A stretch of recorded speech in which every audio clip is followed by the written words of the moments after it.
Mazmur 91. Dalam lindungan Allah. Orang yang duduk dalam lindungan yang maha tinggi dan bermalam dalam naungan yang maha kuasa akan berkata kepada Tuhan, tempat perlindunganku dan kubu pertahananku, Allahku yang kupercayai. Sungguh, dialah yang akan melepaskan engkau dari jerat penangkap burung, dari penyakit sampar yang busuk. Dengan kepaknya, ia akan melindungi engkau, di bawah sayapnya engkau akan berlindung. Kesetiaannya ialah perisai dan pagar tembok.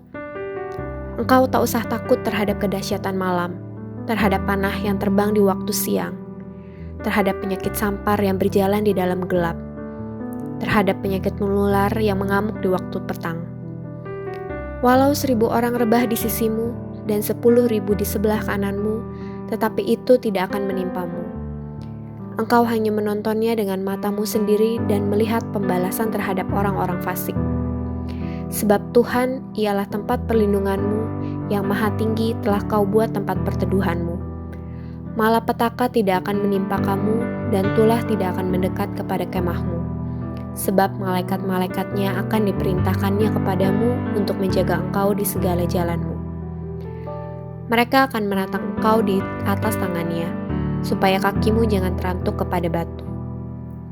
Singa dan ular tedung akan kau langkahi. Engkau akan menginjak anak singa dan ular naga. Sungguh hatinya melekat kepadaku, maka aku akan meluputkannya. Aku akan membentenginya sebab ia mengenal namaku. Bila ia berseru kepadaku, aku akan menjawab. Aku akan menyertai dia dalam kesesakan. Aku akan meluputkannya dan memuliakannya. Dengan panjang umur akan kukenyangkan dia, dan akan kuperlihatkan kepadanya keselamatan daripadaku. Shalom saudara yang dikasihi Tuhan, mari sama-sama kita perkatakan apa yang dimaksud dengan Pentakosta ketiga. Pentakosta ketiga adalah pencurahan Roh Kudus yang dahsyat di zaman ini melebihi yang terjadi di Azusa Street. Pentakosta ketiga akan mengakibatkan penuaian jiwa yang terbesar dan terakhir sebelum Tuhan Yesus datang kembali. Pentakosta ketiga akan membangkitkan generasi Yeremia, yaitu anak-anak muda yang dipenuhi Roh Kudus, cinta mati-matian kepada Tuhan Yesus, tidak kompromi terhadap dosa, dan akan bergerak untuk memenangkan jiwa. Pentakosta ketiga lahir di Indonesia yang bergerak ke bangsa-bangsa. Gerakan ini dari timur ke barat dan akan kembali ke Yerusalem. Pentakosta ketiga akan memberikan kuasa untuk menyelesaikan amanat agung, dan setelah itu Tuhan Yesus datang kembali.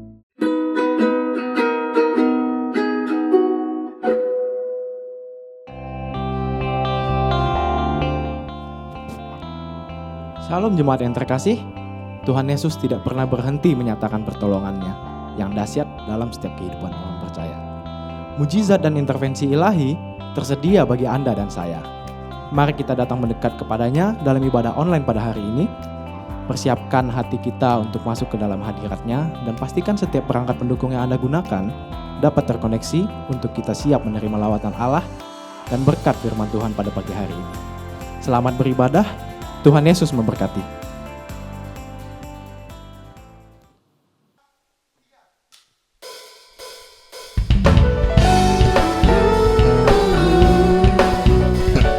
Mari bersukacita bersama-sama dalam hadirat Tuhan.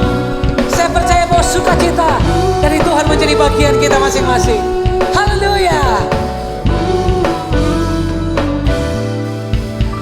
Bukan bersuka karena kebaikanmu, dalam hadirat Tuhan ku akan bersuka, ku akan bernyanyi puji kebesaranmu, dan hatiku bersuka karena Tuhan. Lagi ku akan bersuka, ku akan bersuka karena kebaikanmu, dalam hadirat Tuhan ku akan bersuka, ku akan bernyanyi puji kebesaranmu, dan hatiku bersuka karena Tuhan.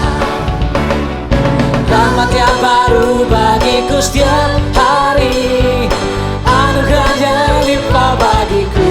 Oh, jangan tidurkan dengan sukacita, dan kain kabungku digantikan tarian haleluya.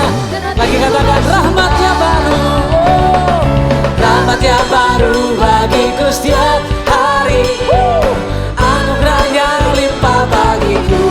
Oh, jangan tidurkan dengan sukacita, dan kain kabungku digantikan tarian haleluya, dan hatiku bersuka.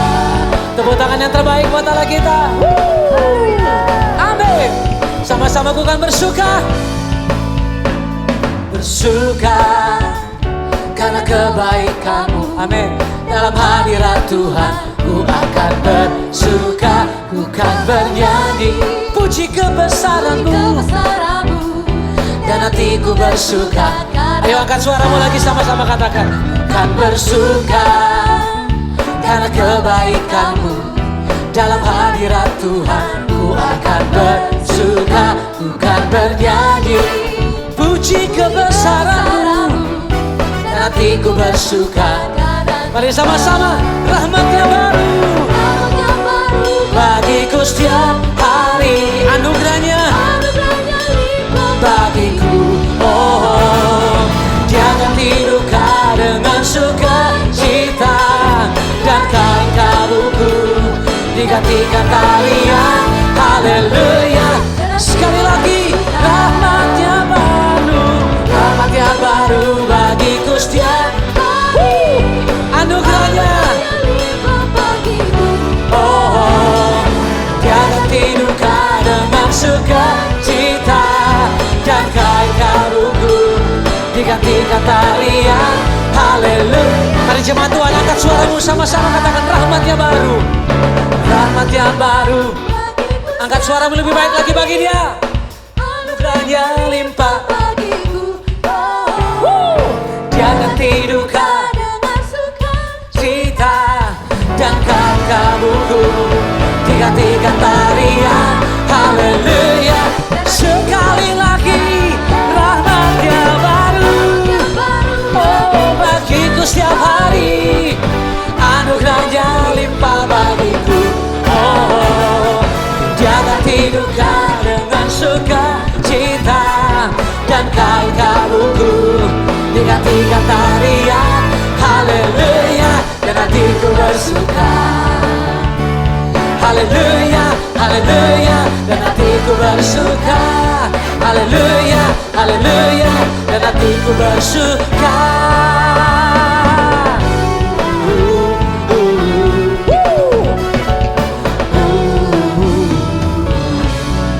Berikan tepuk tangan.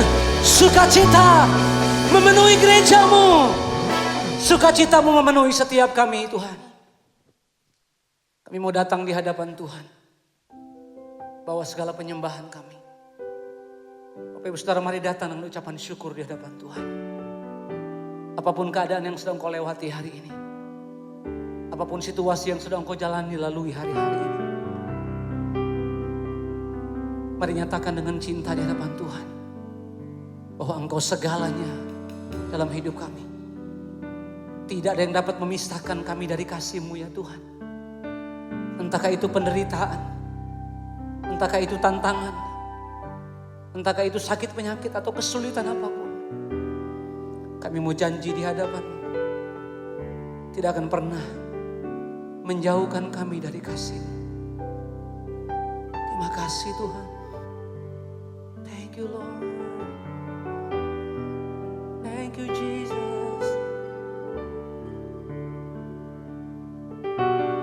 Yesus, Kau segalanya bagiku. Tak ada yang dapat menggantikan-Mu. Yesus, Kau kekasih jiwaku. Tak ada yang dapat memisahkanku dari kasih-Mu, dari kasih-Mu. Kau segalanya bagiku, Kau segalanya di hidupku. Ku angkat tangan menyembahmu, ku angkat suara memujimu. Mari datang di hadapan Tuhan. Yesus, Kau segalanya bagiku, tak ada yang dapat menggantikanmu. Yesus, Kau kekasih jiwaku, amin.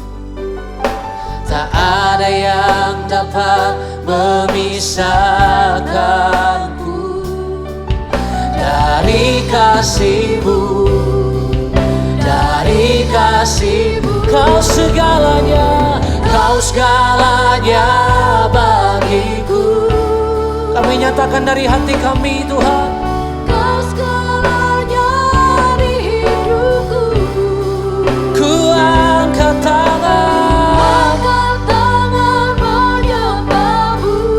Kami angkat suara kami, Tuhan, ku angkat suara memujimu. Kau segalanya bagiku, Kau segalanya bagiku. Yes Lord, Kau segalanya di hidupku. Tangan kami terangkat, tangan menyembahmu. Oh, suara kami nyatakan sekali lagi, Kau segalanya, Kau segalanya bagiku. Yes, Kau segalanya di hidupku. Amin. Ku angkat tangan menyembahmu. Kami angkat suara kami, Tuhan, ku angkat suara memujimu. Mari yang wanita angkat suaramu di hadapan Tuhan. Yesus, Kau segalanya.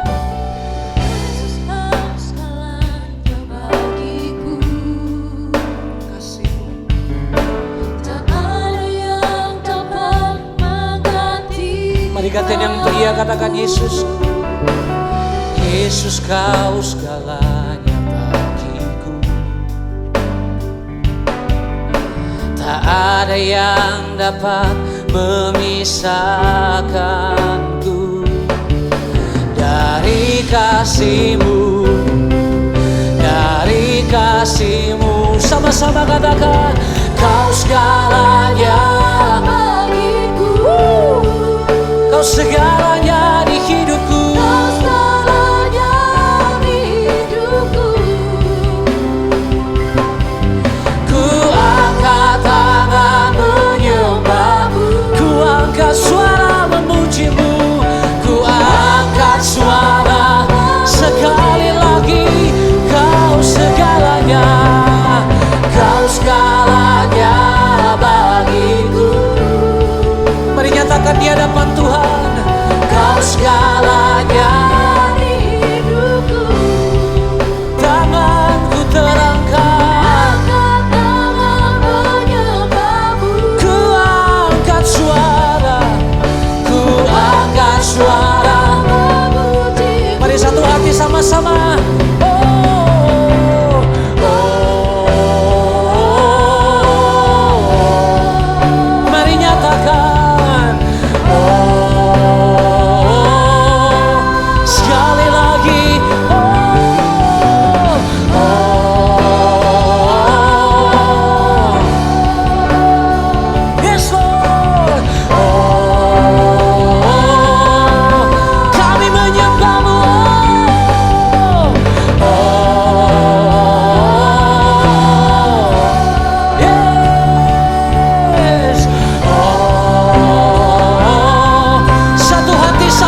bagiku. Kau segalanya di hidupku. Ku angkat tangan menyembahmu. Ku angkat suara memujimu. Mari jemaat Tuhan angkat suaramu, katakan. Kau segalanya bagiku. Kau dengar pengakuan kami Tuhan. Kau segalanya Tidak ada yang lain di hidup kami. Sebab itu kami angkat kedua tangan kami. angkat tangan menyembahmu. Ku angkat suara. Angkat suara Serukan, kau segalanya bagiku. Oh, kau segalanya bagiku. Yes, Lord. Kau segalanya di hidupku. Ku angkat tangan menyembahmu. Ku angkat suara. Ku angkat suara. Sekali lagi.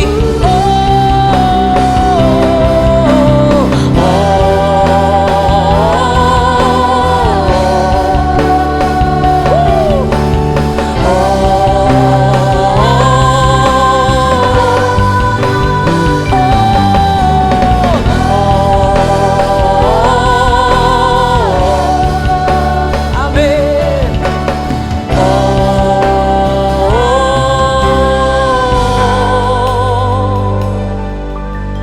Ini penyembahanku.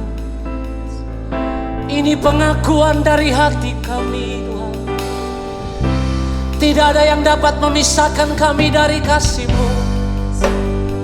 Tidak ada yang dapat memisahkan kami dari cinta-Mu Tuhan. Kami bawa sembah kami. Kami bawa nyanyian kami. Mari angkat suaramu sembah Tuhan.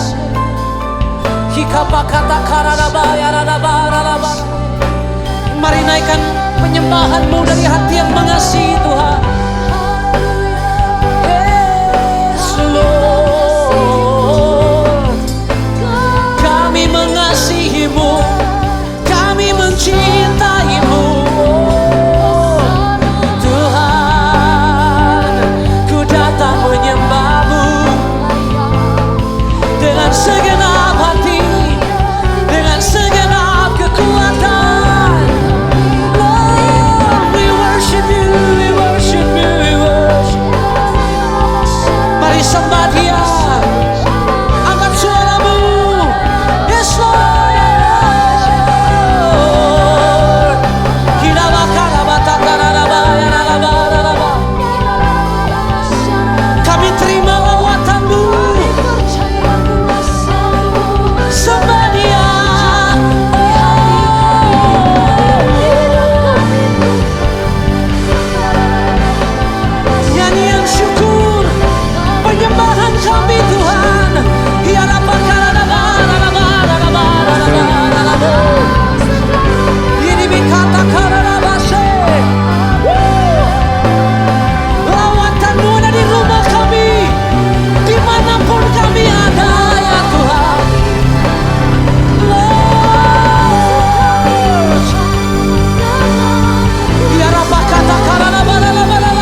bakata karada barada bayana ba.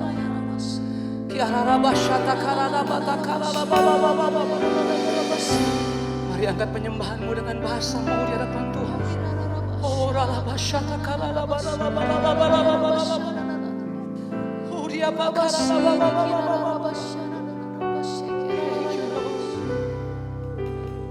Thank you Jesus. Kaulah segalanya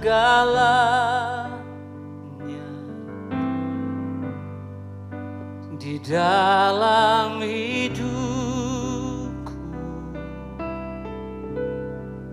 kerajaanmu, kebenaranmu itu bagianku.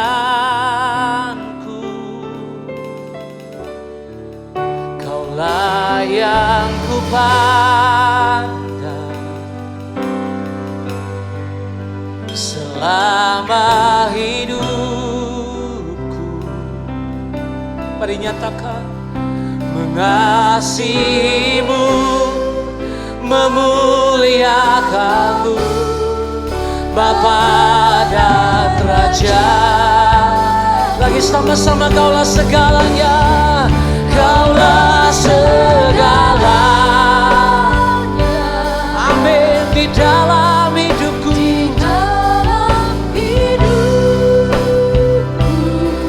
kerajaanmu, kebenaranmu ya Tuhan, kebenaranmu itu bagian. Kaulah yang kupandang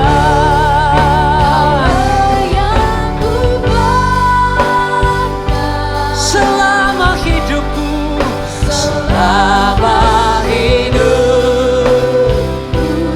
Kami mengasihimu ya Tuhan, memuliakanmu, Bapa dan Raja. Mari sambil angkat kedua tanganmu di hadapan Tuhan.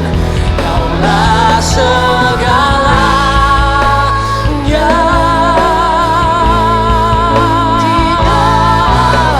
Oh, di dalam hidup kami ya Tuhan. Kebenaranmu itu bagian. Kaulah yang kupandang, kaulah yang kupandang. Katakan selama hidupku. Amin. Mengasihimu, memuliakanmu, Bapa dan Raja.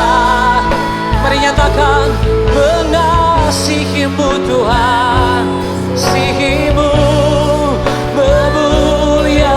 mengasihimu, mengasihimu. Sekali lagi mengasihimu, mengasihimu, memuliakanmu, Bapa dan Rajaku.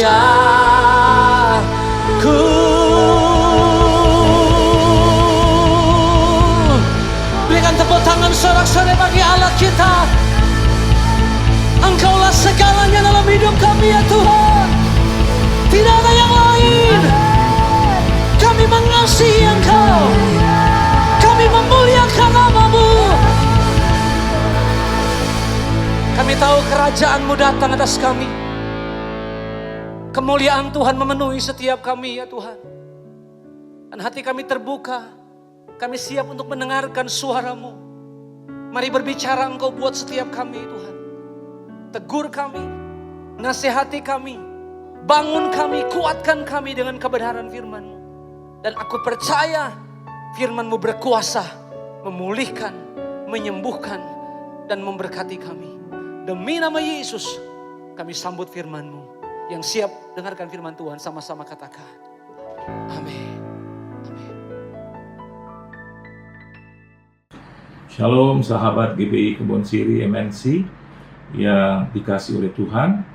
Terima kasih buat Tuhan Yesus yang mengundang saya, bahkan memperbolehkan, mengizinkan saya untuk boleh melayani Tuhan dalam bentuk online service. Terima kasih untuk gembala dan juga seluruh jemaat Tuhan. Sebelum kita masuk dalam kebenaran firman Tuhan, kita berdoa terlebih dahulu. Terima kasih Tuhan Yesus untuk berkat-Mu. Terima kasih untuk kesempatan yang diberikan. Biarlah firman-Mu menguatkan dan meneguhkan kami. Dan selalu itu terjadi. Firman-Mu meneguhkan, menguatkan kami. Berbicara Engkau Tuhan, kami buka hati kami, masuk di sana Tuhan, dan biarlah menjadi rema di dalam kehidupan kami. Di dalam nama Tuhan Yesus kami sudah berdoa. Haleluya. Amin. Tanpa berlama-lama kita akan melihat kebenaran firman Tuhan, khususnya di dalam Injil Lukas pasal yang ke-16. Lukas pasal yang ke-16, ayatnya yang ke-8 dan ayatnya yang ke-9. Kita akan baca bersama-sama saudara. Lukas pasal yang ke-16, ayat yang ke-8 dan ayat yang ke-9 ya. Oke, 1, 2, dan 3. Lalu Tuhan itu memuji bendahara yang tidak jujur itu, karena ia telah bertindak dengan cerdik. Sebab anak-anak dunia ini lebih cerdik terhadap sesamanya daripada anak-anak terang. Dan aku berkata kepadamu, ikatlah persahabatan dengan mempergunakan mamun yang tidak jujur, supaya jika mamun itu tidak dapat menolong lagi, kamu diterima di dalam kemah abadi. Sekilas ketika kita membaca kebenaran firman Tuhan ini, sepertinya karena apa yang tertulis di dalam bahasa Indonesia, seolah-olah Yesus ingin memerintahkan kepada saya dan Anda untuk berlaku tidak jujur. Itu yang pertama.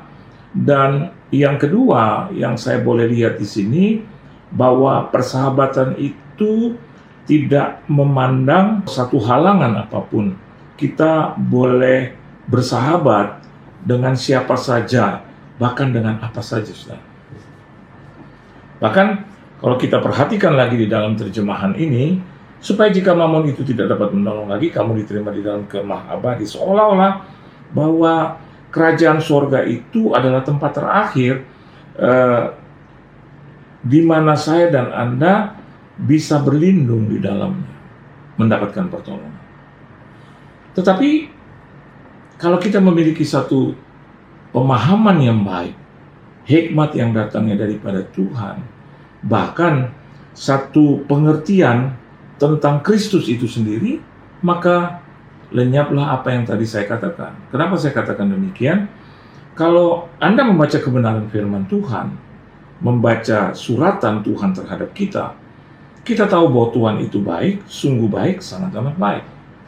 Tidak ada penipuan ya yang dilakukan Tuhan kepada kita.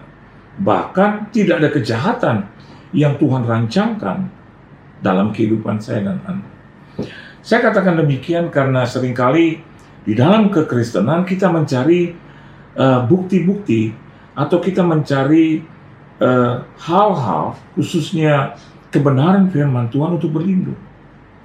Saya mau katakan buat saudara bahwa Injil itu tidak dibuat atau tidak dikirimkan kepada kita untuk melindungi dosa kita. Tetapi sebaliknya, Injil itu dibuat untuk menelanjangi dosa kita, kita bertobat dan kita boleh masuk ke dalam kehidupan yang kekal. Itu perbedaannya, saudara. Oleh sebab itu, kalau kita melihat kebenaran firman Tuhan di ayat yang ke-8 dan ayat yang ke-9, Alkitab menulis bahwa Tuhan itu memuji bendahara yang tidak jujur itu, karena ia terlihat bertindak dengan cerdik. Sebab anak-anak dunia ini lebih cerdik terhadap sesamanya daripada anak-anak terang. Yesus ingin menggarisbawahi bahwa sesungguhnya ketika saya dan Anda hidup di dalam dunia ini, saya dan Anda harus memakai dan memiliki hikmat itu. Karena dia katakan seringkali ketika kita berhadapan dengan anak-anak dunia, kita kalah, saudara. Kenapa? Karena kita kurang cerdik. Yang ada adalah tulus. Yesus sendiri mengatakan, ya, tulus seperti merpati, tetapi cerdik seperti ular. Hendaklah engkau cerdik seperti ular tetapi tulus seperti merpati. Urutannya seperti itu. Jadi tulus seperti merpati adalah dasar daripada kehidupan kita. Tetapi ketika kita berhadapan dengan orang-orang tersebut, yaitu anak-anak dunia, maka saya dan Anda juga harus memperhatikan bagaimana ular itu hidup dengan kejernikan. Jadi bukan hanya tulus adalah dasar. Tetapi menghadapi kehidupan dunia ini yang begitu keras, begitu jahat, begitu tidak kompromi bagi anak-anak Tuhan, maka diperlukan satu hikmat, diperlukan satu kecerdikan, diperlukan satu kepandaian yang lebih. Kenapa demikian? Karena kelas, level daripada anak-anak Tuhan dan anak-anak dunia sebetulnya lebih tinggi adalah anak-anak Tuhan. Perhatikan katanya, anak-anak Tuhan dan anak-anak dunia. God compare with the world, semua orang pasti akan mengatakan Tuhan lebih unggul. Tetapi ketika kita menyangkut dengan anak-anak dunia dan anak-anak Tuhan, seringkali terjadi anak-anak Tuhan kalah. Bahkan sebelum pertandingan sudah kalah. Mereka punya title yang lebih hebat dari kita. Mereka punya kemampuan yang lebih hebat dari kita, senjata yang lebih hebat dari kita. Mereka memiliki modal yang lebih hebat dari kita. Pertanyaannya gini, why? Kenapa? Karena mereka berusaha dengan keras. Mereka bekerja dengan keras. Mereka belajar dengan keras. Mereka tidak mau kalah dengan keadaan. Kenapa juga anak-anak Tuhan seringkali kalah dengan keadaan? Kita bilang, kitalah umat pemenang, tapi kalah terus. Sudah. Dan kita pakai kekalahan itu sebagai jalan untuk datang kepada Yesus dan berkata, sesungguhnya saya tidak berdosa, saya tidak melakukan apa-apa, tetapi keadaan yang memaksa aku untuk menjadi orang yang berdosa, untuk menjadi orang yang tidak setia dengan Tuhan dan pekerjaan. Kita lupa bahwa sesungguhnya saya dan Anda sudah diperlengkapi dengan kemampuan itu. Setiap orang sudah diperlengkapi dengan gift dari Tuhan. Satu pemberian dari Tuhan. Tapi seringkali benih itu kita tidak pakai, saudara. Kenapa? Saking malasnya kita. Dan mudah untuk dikalahkan. Nggak mau capek, nggak mau berlelah-lelah. Nggak mau berusaha sedemikian rupa. Sehingga ketika ada di pertandingan, hanya bilang darah Yesus, darah Yesus, darah Yesus. Saya mengerti tentang darah Yesus. Saya mengerti tentang Yesus yang tidak terkalahkan. Tapi saya juga harus pakai itu. Pakai darah Yesus di dalam perbuatan saya. Yakobus katakan itu. Bahwa iman tanpa perbuatan itu mati. Iman tanpa perbuatan itu kosong, saudara. Iman tanpa perbuatan bahkan dikatakan sia-sia. Kenapa demikian? Seringkali hanya iman. Bagaimana mungkin kita bisa melihat iman itu tanpa perbuatan yang saya dan Anda harusnya lakukan? Memang perbuatan tanpa iman menjadi sesuatu yang salah, saudara. Tetapi iman tanpa perbuatan itu kosong. Oleh sebab itu, Yakobus mengatakan itu. Bahwa coba perlihatkan imanmu tanpa perbuatanmu, nanti aku akan memperlihatkan perbuatanku di dalam imanmu. Hal yang pertama yang saya mau bagikan buat Anda, di sini bicara tentang kapasitas, kemampuan, posisi. Kita sudah ditempatkan sedemikian rupa, ada yang sudah jadi manajer, ada yang sudah menjadi supervisor, ada yang sudah menjadi mungkin karyawan biasa, tapi Anda punya kapasitas surgawi. Yesus memunculkan memberikan contoh, ilustrasi tentang bendahara yang tidak jujur itu. Tapi Alkitab katakan ia telah bertindak dengan cerdik. Bahkan dalam terjemahan yang lain, ya, saya bisa membagikan buat Anda di sini. I tell you, ayat yang ke-9 katakan, I tell you, use worldly wealth. Artinya, pakai itu kekayaan dunia. Amin, saudara. Yang saya punya, yang Anda punya, kita pergunakan itu. Saya mengerti tentang kekayaan surgawi. Tetapi kita masih ada di muka bumi, bukan kompromi. Tapi kita tahu, kalau kita ada sesuatu, katakanlah kendaraan, kenapa kita tidak pandai-pandai untuk memakai kendaraan itu bukan bersahabat tetapi berteman, melakukan pendekatan dengan kendaraan itu. Untuk apa, Pak? Memenangkan jiwa, menjemput dia. Atau mungkin dalam kebaikan, mungkin dia tidak mengenal Tuhan, ya kita pakai itu untuk kebaikan aja, untuk sementara. Kebaikan demi kebaikan. Anda jemput, Anda antar, memang takes time. Tetapi ini bicara tentang bertindak dengan cerdik. Karena anak-anak dunia seringkali juga begitu. Banter deh lo pulang, yuk nggak apa-apa. Begitu kan? Lama-kelamaan kita seperti berhutang budi. Tetapi kenapa anak-anak Tuhan seringkali tidak mau memakai itu? Mereka katakan gengsi. Mereka katakan nggak usah, aku ditolong lagi. Saya mau katakan buat Anda, itu bukan sesuatu yang baik. Kita tidak hidup di dalam kecerdikan.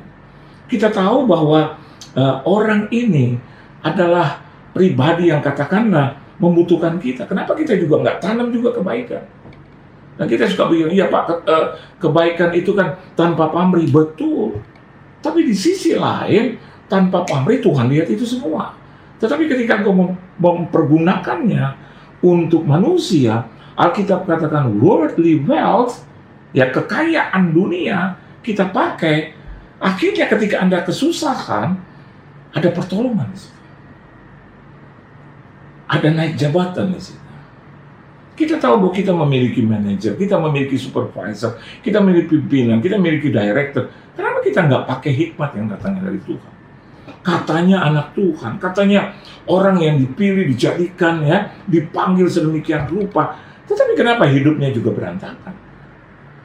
Hanya bicara tentang iman. Hanya bicara tentang perkataan demi perkataan, tetapi perbuatannya nol.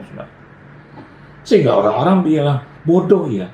Sebetulnya dia punya ini, sebetulnya dia punya itu. Bahkan saya mau katakan buat saudara, sebetulnya dia punya Yesus. Amin, saudara. Sebetulnya kita punya Yesus. Dan harusnya, saudara, harusnya Yesus itu tidak pernah terkalahkan. Dan harusnya anak-anak Tuhan juga tidak terkalahkan. Awal kelihatannya kalah. Awal kelihatannya Yesus disalib. Awal kelihatannya Yesus disesal. Tapi ujung-ujungnya kita tahu dia adalah pemenang itu sendiri.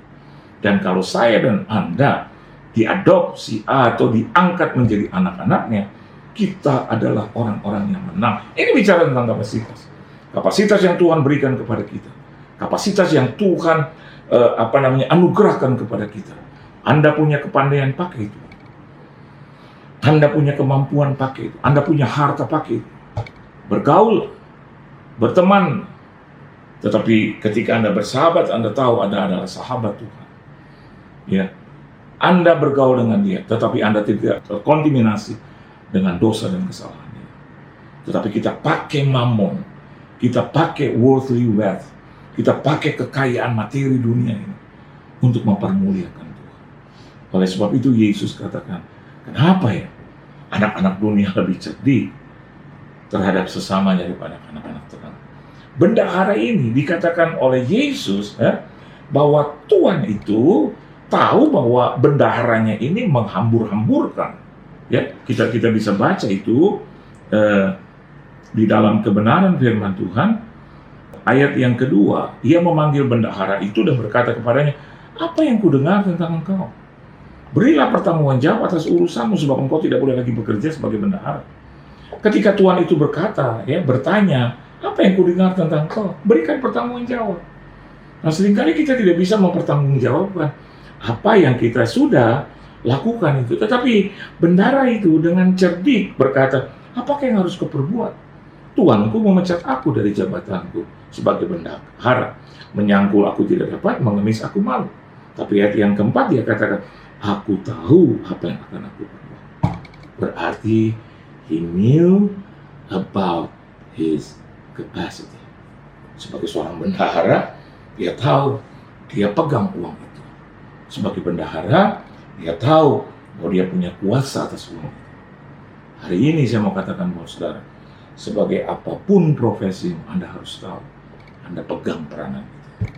Dan di dalam profesi, Anda harus menjadi orang-orang yang cerdik.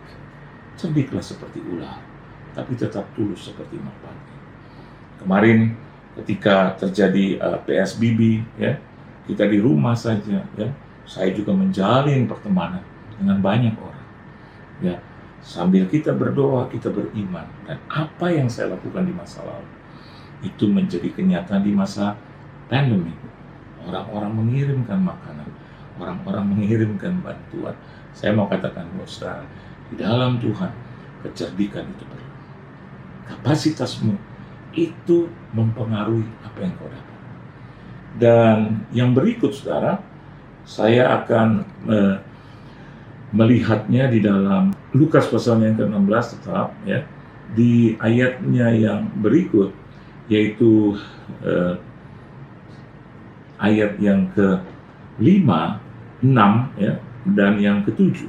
Alkitab katakan, lalu ia memanggil seorang demi seorang yang berhutang kepada tuannya. Katanya kepada yang pertama, berapakah hutangmu kepada tuanku? Anda lihat bagaimana kecerdikannya itu, kapasitasnya itu dipakai sedemikian rupa sehingga dia menjadi orang yang berkualitas.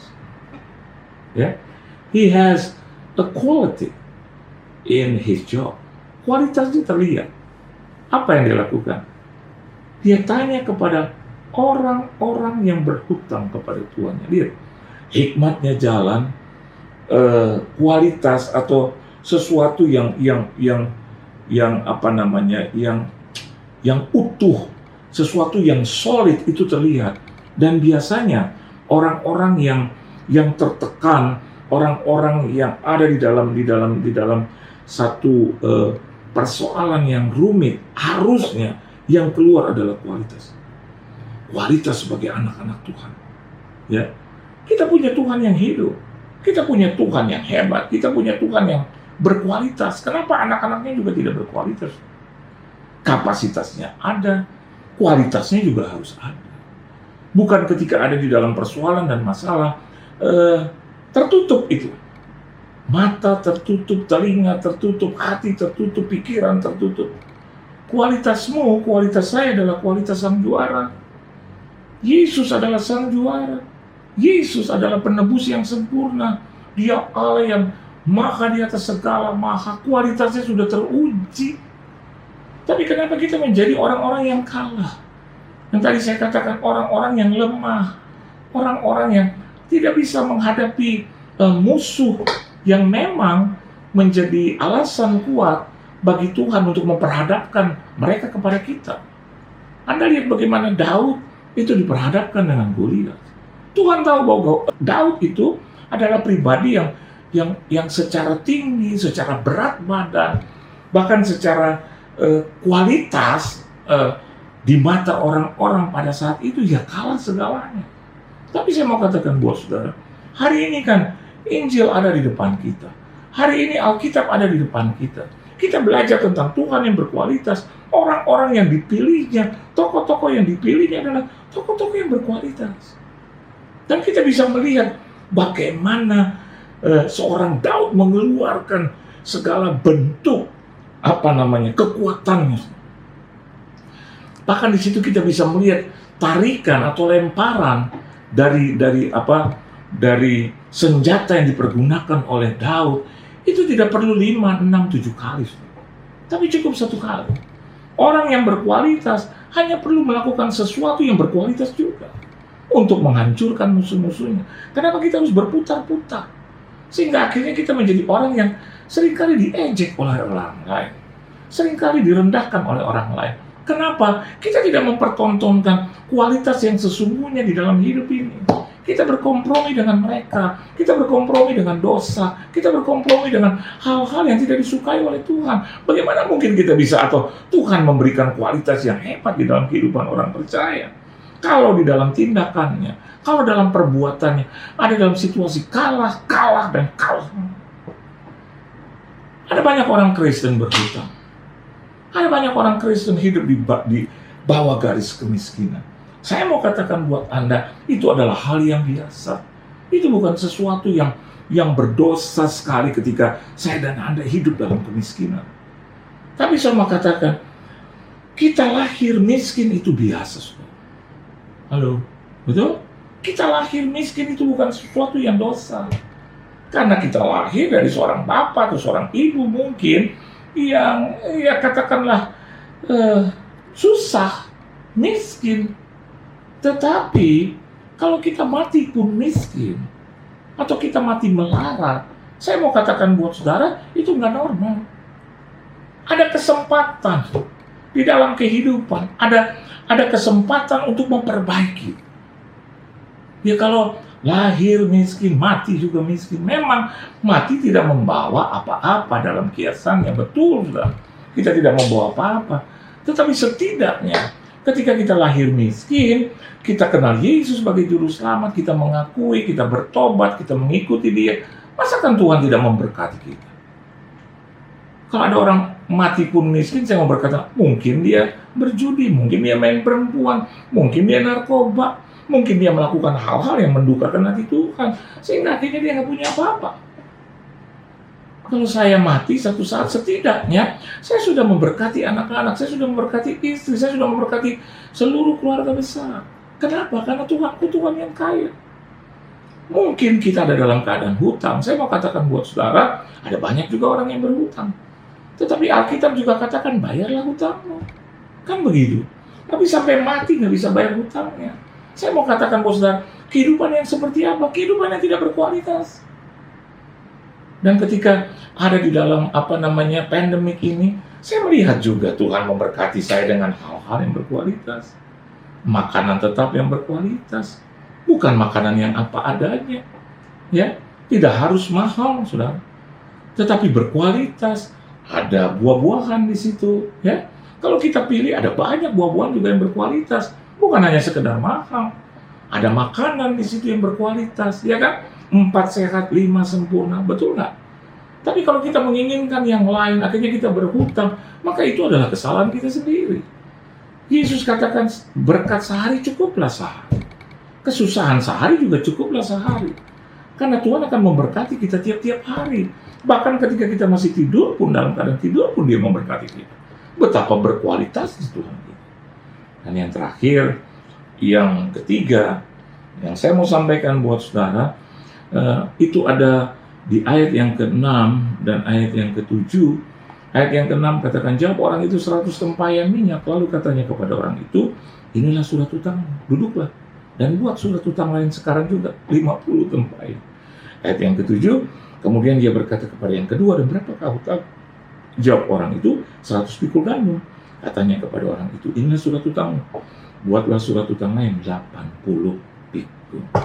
Setelah dia melakukan kepada yang ini, kepada yang itu, ya, maka Yesus katakan, tuannya justru memuji bendahara yang tidak jujur itu.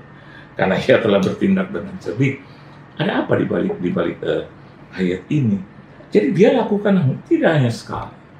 Dia juga tidak lakukan kepada satu orang saja. Ya, setidaknya disebut ada 2 orang di situ. Nah, misal, saya dan Anda juga harus melakukan hal-hal yang berkualitas itu tidak hanya satu kali, tetapi berkali-kali. Bahkan dalam tiap-tiap hari kehidupan kita, dalam setiap langkah hidup kita. Ini bicara tentang kontinuitas. Ya, belajarkan bukan sekali. Ketika saya masih kecil, terus ayah saya membelikan saya sepeda, saya tidak langsung bisa mempergunakan sepeda itu sekali latihan. Ya, yang papa saya lakukan, saya hanya duduk di sepeda itu, maka papa saya duduk di belakang saya. Dan dia mulai mengenjot sepeda itu. Dan saya rasakan. Dan dia katakan kepada saya, taruh tanganmu di stang. Terus buat putar-putar. Itu hari pertama. Hari kedua, yang dia lakukan adalah tetap berlatih dengan saya, tapi dia pegang stang dan dia pegang belakang daripada tempat duduk itu. Saya ada di sana. Dan saya merasa nyaman, aman. Selesai hari yang kedua. Hari yang ketiga, saya mulai di depan, pegang stang sendiri, sementara ayah saya sudah pelan-pelan memegang hanya dari belakang.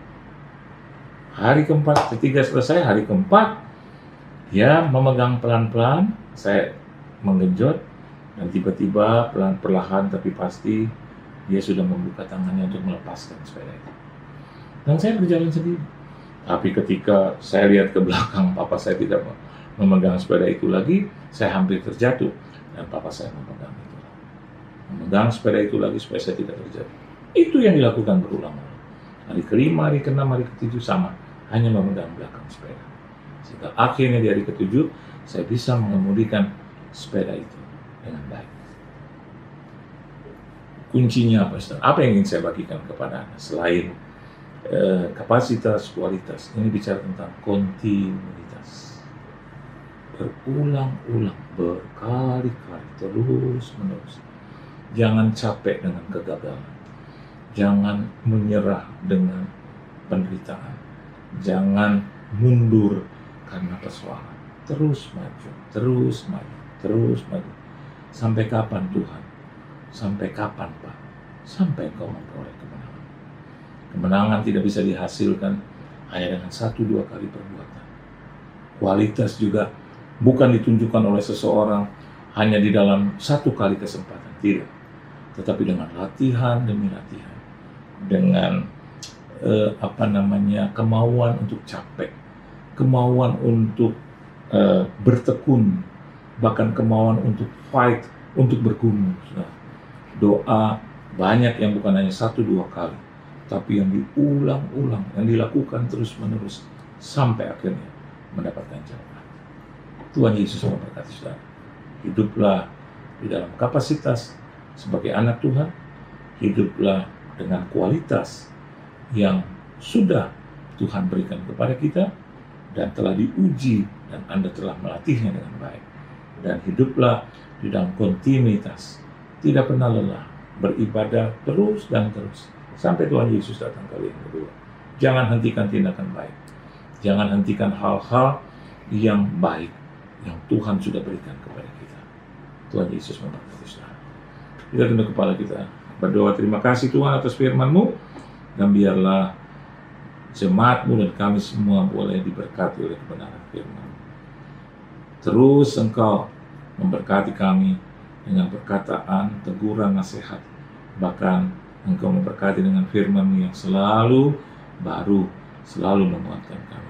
Berkati seluruh jemaat-Mu, keluarga, rumah tangga mereka, pekerjaan, usaha, mata pencarian, aktivitas mereka. Apa saja mereka kerjakan boleh berhasil dan beruntung. Berikan mereka sehat, jagai kesehatan mereka Tuhan Yesus, dan tetap setia sampai Engkau datang kali yang kedua. Di dalam nama Tuhan Yesus, kami semua telah diberkati. Haleluya. Amin. Tuhan Yesus memberkati saudara.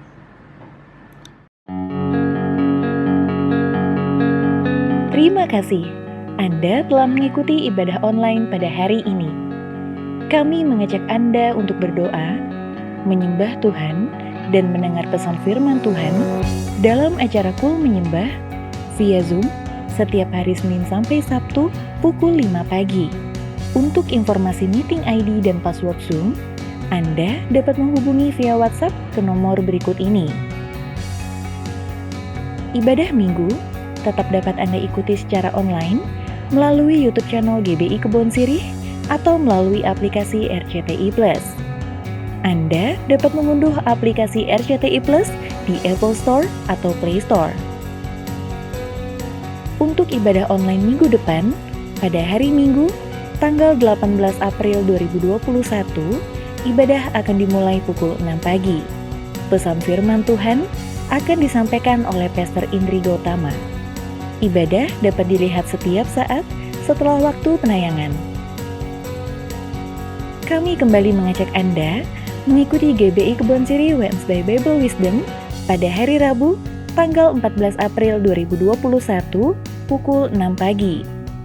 Bersama Pastor Aruna Wiryo Lukito dan host Bapak Vino Pramudito. Acara ini dapat dilihat setiap saat setelah waktu penayangan.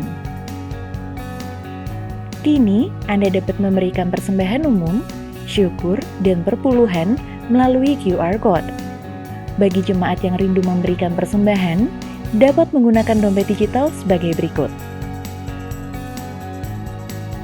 Buka aplikasi e-payment yang akan digunakan, scan QR Code yang tertera di layar, dan langkah selanjutnya dapat mengikuti proses yang tertera di aplikasi e-payment Anda. Persembahan melalui QR Code tidak dipungut biaya apapun. Persembahan umum, perpuluhan, diakonia, dan bantuan COVID-19 dapat Anda transfer ke nomor rekening berikut ini.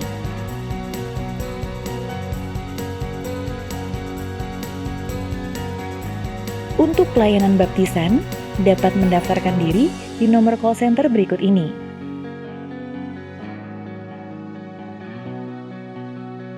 Demikianlah GBI Kebon Sirih News Flash hari ini. Selamat hari Minggu, Tuhan Yesus memberkati.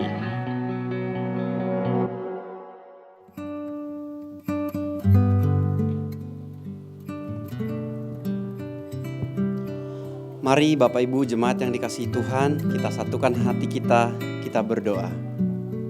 Bapa, kami bersyukur dan berterima kasih untuk pembicara yang telah menyampaikan firman Tuhan di ibadah online pada hari ini. Tuhan yang senantiasa memberkati keluarga dan pelayanannya. Kami juga berdoa untuk gembala sidang kami, Bapak Pendeta Niko Nyotor Harjo, dan keempat wakil gembala, Gembala Rayon, Gembala Cabang GBI Kebon Sirih, dan Gembala-Gembala Kul. Biar Tuhan memberkati dan Tuhan mengurapi mereka senantiasa. Kami berdoa untuk jemaat GBI Kebon Sirih dan semua yang mengikuti ibadah online pada hari ini. Tuhan Yesus yang senantiasa memberikan hikmat dalam segala usaha dan pekerjaan di tengah-tengah masa pandemi COVID-19. Tuhan mencukupkan apa yang menjadi kebutuhan mereka.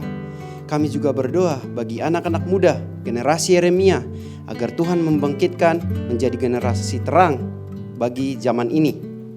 Kami juga berdoa buat bangsa kami Indonesia, Tuhan pulihkan dari COVID-19 dan ekonomi bangkit kembali dalam nama Yesus. Kami berdoa buat pemerintahan presiden, wakil presiden, menteri, dan gubernur, dan bupati, serta sampai kepala desa, dari pusat sampai ke daerah, diberi hikmat Tuhan dalam menjalankan pemerintahannya. Takut akan Tuhan turun atas mereka. Damai sejahtera Tuhan turun atas bangsa Indonesia. Dan kami siapkan hati kami untuk menerima berkat dari Tuhan melalui hamba-Mu. Mari arahkan hati kita dan angkat kedua tangan kita di hadapan Tuhan. Jemaat Kebon Sirih dan jemaat yang mengikuti ibadah online, terimalah damai sukacita, berkat yang berlimpah-limpah dari Allah Bapa yang Maha Kuasa, cinta kasih Tuhan kita Yesus Kristus, persekutuan manis dengan Roh Kudus menyertai Anda sekalian mulai sekarang dan sampai Tuhan Yesus menjemput di awan-awan dan sampai selama-lamanya. Jemaat Kebon Sirih dan jemaat yang mengikuti ibadah online katakan amin. Kami memujikan besar. Mari sambil angkat kedua tanganmu katakan ajaib Tuhan. Ajaib Tuhan. Oh ajaib Tuhan. Ajaib. Kami memuji kebesaran-Mu. Kami memuji kebesaran-Mu. Mari katakan ajaib Tuhan. Ajaib Tuhan.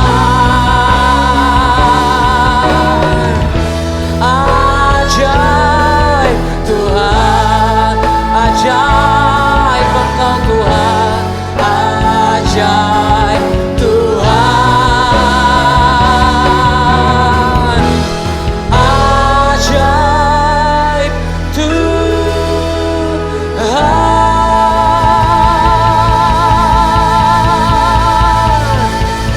Di dalam nama Tuhan Yesus kami mengucap syukur. Sama-sama katakan amin. Selamat hari Minggu dan Tuhan Yesus memberkati kita berlimpah-limpah.